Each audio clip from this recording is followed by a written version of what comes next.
do you sometimes have to go into certain places and kind of explain the religion part of it before you start opening up? Just because there might be some people in the audience who do not know too much about Islam.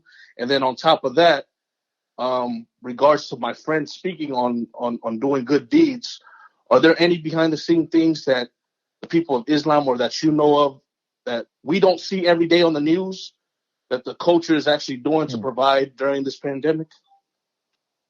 Beautiful question. Beautiful questions. I'll say the first answer to the first question is it is very rare when I have to explain anything dealing with my religious belief or my spiritual belief, because people blatantly see in the way I live what it is that I believe, and they can't argue with what it is that I do.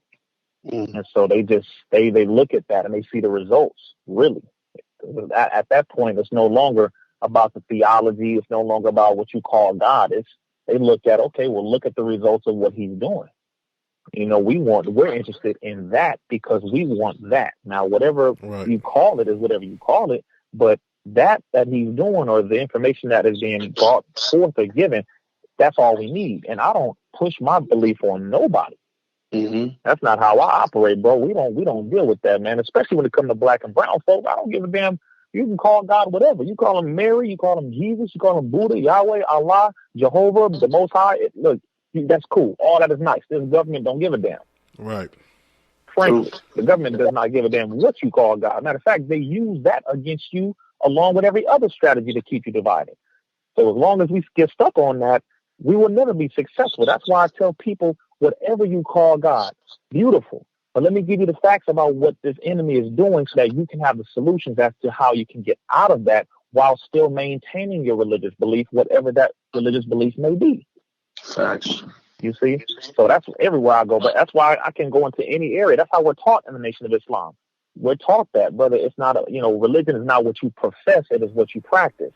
That's definitely what I see, bro. When I see you on the gram and stuff like that, I don't see you telling people to come join the nation. I see you giving a message and giving information and telling people you take it how you want to take it. But I just want to feed you the information. I'm not going to force you to come move how I'm moving, but I will give you this information while I do what I do. And you're right about that, bro. That's right. Yeah, it's not that time, man. It's really not that time, and even outside of that, really, in the Nation of Islam, we don't follow or have a religion. We have a way of living. We have a way of life. It's not religion. Now people say, well, Islam is a religion. Well, Islam is the name given to a way of life. A religion is the system of principles and the ways of doing things. But the way we live our life in the Nation of Islam is even slightly different than how the Arabs live their life in the Middle East. So I'm glad you brought that up. I'm glad you brought that up because even myself, I did not know.